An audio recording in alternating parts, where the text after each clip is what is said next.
이해하셨고, 그 다음에 넘어가서 간혹 가다가 저는 직무와 관련된 경험이 없어가지고 이걸 안 쓰겠다라고 하시는 분들이 있었는데 다 떨어집니다. 이거는 안 쓰는 순간 그냥 바로 그냥 필터링 됩니다. 그렇기 때문에 이걸 쓰셔야 돼요.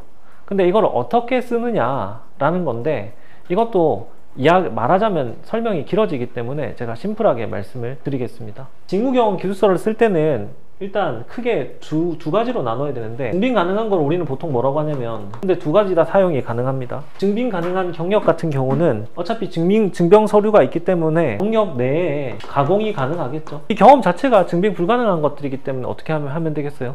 경험이 했던 거 아니라 하더라도 모든 것들을 다 가공이 가능하다, 이거 말씀을 드립니다. 이거는 가공해야 된다라고 하는 거는 여기서 수업을 들었던 사람들이라고 한다면 그렇게 새롭지는 않을 것이라고 봅니다. 자, 그 다음에 사람들이 이 직무경험 기술서 쓸 때 굉장히 많이들 물어봤던 게 어떤 거냐면은, 마이너한 내지는 아니면 수업들 같은 거 있죠. 수업들 중에서도 여러분이 들었던 수업들이 스펙트럼이 굉장히 다양하잖아요. 예를 들어서 이런 수업들도 다 있습니다. 아시겠죠? 근데 사람들은 어떻게 생각하냐면 이런 것들이 너무 낮다 이렇게 생각하거든요. 아닙니다. 이것도 직무 관련성으로 쓸 수 있습니다. 충분히 쓸 수 있습니다. 가령 체육이나 예술 같은 게 뭐가 있냐면, 하다못해 은행원들이 고객들하고 공시로도 합니다. 사회활동도 액티비티를 한단 말이죠. 그리고 예술 같은 경우도 예술에 대한 이야기도 합니다. 예술과 관련된 대체투자, 금융 이런 것도 하거든요. 그러니까 어떻게든 연결할 수 있으니까 무조건 이게 연결 안 된다 이렇게 생각하실 필요가 없다는 겁니다. 그리고 이 얘기는 제가 내피셜로 하는 게 아닙니다. 이 얘기는 이미 기업은행에서 여러 채용 설명회 때 공식적으로 밝힌 내용을 말씀을 드리는 겁니다. 그러니까 마이너한 경험이라도 다 쓸 수 있습니다. 자, 보세요.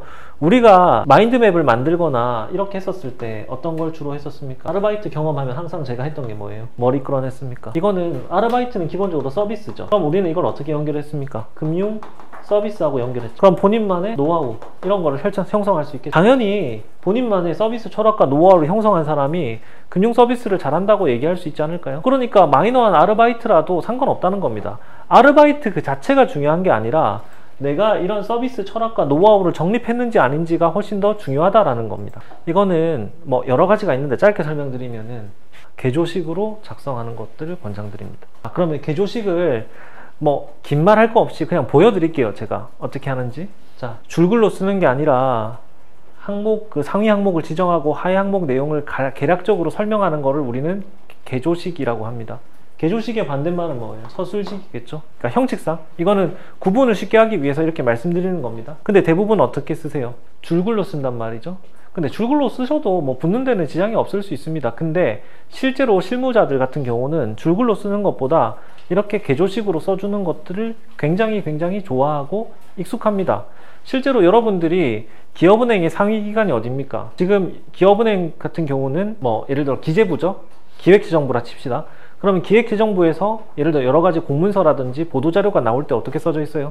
줄글로 자소서처럼 써져 있습니까? 아니면은 지금 제가 보여드린 것처럼 이렇게 개조식으로 써져 있습니까? 다 개조식으로 써져 있거든요. 이것들을 선호한다, 명확하게. 그래서 이렇게 쓰시는 거를 추천드립니다. 근데 이것도 글자 수에 좀 종속될 수가 있습니다. 글자 수가 예를 들어서 너무 길다. 근데 예를 들어 직무경험 기술서를 다 채우기가 너무나 힘들다라고 하면은 개조식하고 서술형을 결합해서 하이브리드 형태로 쓰셔도 상관없습니다. 근데 지금 글자 수가 그렇게 긴 게 아니기 때문에 모두 다 개조식으로 쓰는 것들을 권장드리도록 하겠습니다. 글자 수를 채울 때 우리는 어떻게 하느냐, 여기 개조식으로 충분히 쓰고 나서 이것들을 통해서 내가 배우고 느낀 점을 서술형으로 쓰고 이걸 결합해도 된다는 겁니다. 자, 다시 말씀드릴게요. 이번은 글자 수가 길지 않습니다. 그렇기 때문에 어떻게 한다? 개조식으로 쓰시는 걸 권장드립니다. 만약에 내가 경험과 활동들이 너무너무 많다, 그런 분들은 본인에게 가장 유리한 것만 취합해서 쓰시고 나머지는 줄글로 내가 이것 말고도 이런 것도 했어요 라고 쓰셔도 됩니다.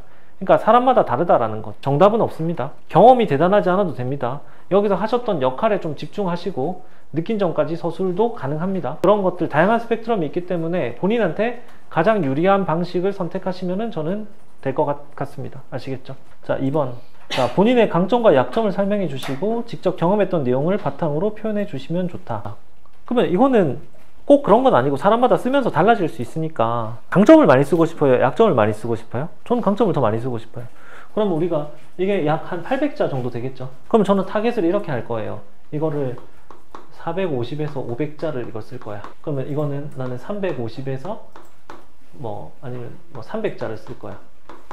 이런 식으로 타겟을 정하는 거예요. 일단은 우리가 2개 다 써야 되잖아요. 이게 문제인데 경험을 바탕으로 쓰라고 하니까 어때요? 글자 수가 부족해지는 거지. 그럼 여기서는 우리가 어떤 걸 유추 해석할 수 있습니까? 이거를 진짜 여기서 말한 대로 경험을 다 쓰면 어떻게 된다? 글자 수가 넘치는 거죠. 그래서 저는 이 경험을 귀납적인 방법, 즉 예시를 들어서 저는 뭐뭐한 경험이 있습니다, 이렇게 쓰는 거를 추천드리지 않습니다. 이건 추천드리지 않는 게 아니라 이렇게 못 써요. 쓰면 무조건 넘거든요. 아시겠죠? 그럼 여기서는 뭐다? 경험에 함몰되면 안 된다는 겁니다. 이 강점과 약점은 결국은 우리가 직무를 수행하는 데 있어 가지고 강점과 약점이 되겠죠? 그걸 좀 염두에 두고 써주시는 게 좋을 것 같습니다. 그리고 직무 수행하는데 우리가 도움이 되는 강점과 약점은 도움이 되는 건 아니겠죠. 이건 자기 객관화를 물어보는 거니까. 이게 너무나 직무적인, 지식적인 게 아니어도 됩니다. 인성적인 것도 관계없습니다. 팀워크나 조직 융합력을 높이거나 아니면 갈등이나 분쟁을 잘 해소하거나 이런 것들도 다 이거에 해당한다고 보시면 될 것 같습니다. 자, 그 다음에 이게 문제입니다. 은행원이 아닌 다른 어떤 직업을 갖고 싶었는지 궁금하다. 그리고 그 일에 어울리는 사람이라고 생각하는 이유와 함께 이야기해 주세요. 이 항목은 좀 잘 살펴볼 필요가 있는데, 일단 이 항목을 이 사람들이 냈던 이유가 뭘까요? 이 출제자의 의도가 뭘까요? 말 그대로 이 사람이 진솔한 모습을 알고 싶어 하는 항목이라고 보시면 될 것 같습니다.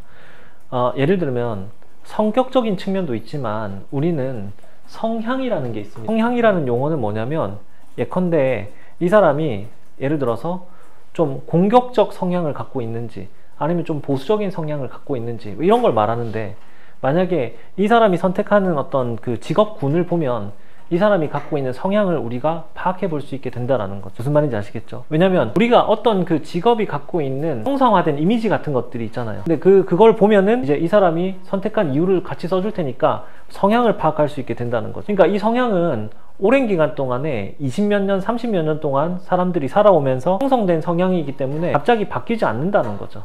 그러면은 나중에 이 사람들은 이걸 갖고 어떻게 하겠습니까? 성향하고 관련된 질문, 인성적인 질문들, 꼬리 질문들을 하기에 이 질문들은 매우 용이하다, 이렇게 보시면 될 것 같습니다. 여기서 선택할 수 있는 직업의 유형은 굉장히 다양합니다. 근데 이거는 우리가 플러스 마이너스로 한번 이해해 볼게요. 해야 되는, 권장하는 직업이 있고 하면 안 되는 직업이 있겠죠. 이거부터 먼저 걷어내는 게 좋지 않을까요? 그러면 하면 안 되는 직업은 어떤 게 있겠습니까? 되게 다양하겠죠. 일반적으로 은행원의 속성과 어울리지 않는 것들, 이런 것들이라든지 이런 것들은 안 하시는 게 좋겠죠. 여기서 이 사람이 또 궁금해한 거는 뭐냐면, 그 일에 어울리는 사람이라고 생각하는지 이유를 쓰라고 했잖아요.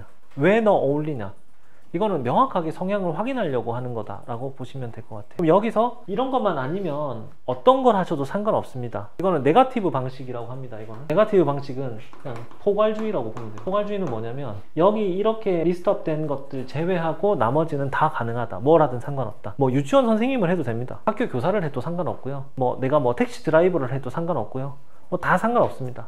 이유가 중요합니다. 이유. 이거 빼고 나머지는 다 된다. 단 이유를 명확하게 밝혀주시라. 그러면 여기서 좀 얘기를 해볼게요. 이게 은행하고 어떻게 될 것이다, 연결해서 설명 안 하셔도 됩니다. 여기서 은행하고 어떻게 연결하라는 이야기는 전혀 없잖아요. 그죠? 그냥 담백하게 이런 직업을 가졌을 거야, 그 이유는 이거야 라고 하는 내용만 자세하게 써주시면 될 것 같습니다. 근데 이거는 본인의 성향이 주가되고, 성향뿐만 아니라 기반도 가능은 합니다. 아니, 본인이 이런 부분을 잘하니까 이와 유사한 이런 걸 했었을 거야, 이런 식으로 얘기할 수 있을 거라는 거죠. 예를 들어서 이 사람이 금융 자격증을 많이 취득을 하였고요, 기업과 관련된 어떤 경험들을 많이 갖고 있습니다. 자, 그러면은 경영 컨설턴트 이런 게 됐을 수도 있을 것이고, 경영 지도사 같은 게 됐을 수도 있을 것이고, 기업의 재무 담당자가 됐을 수도 있을 것이고, 근데 그거를 설명해 주셔야 됩니다. 성향도 물어볼 수 있고, 그 다음에 이렇게 핵심 역량을 기반으로 서술도 가능합니다. 그러니까 여러모로 핵심 역량이 있어야 하겠다라는 생각이 들지 않나요? 왜 그래서 제가 이거 자소서가 뜨기도 전에 핵심 역량을 모든 사람들에게 만들어 보세요 라고 얘기했는지 납득이 되시나요? 다 연결되고 있잖아요.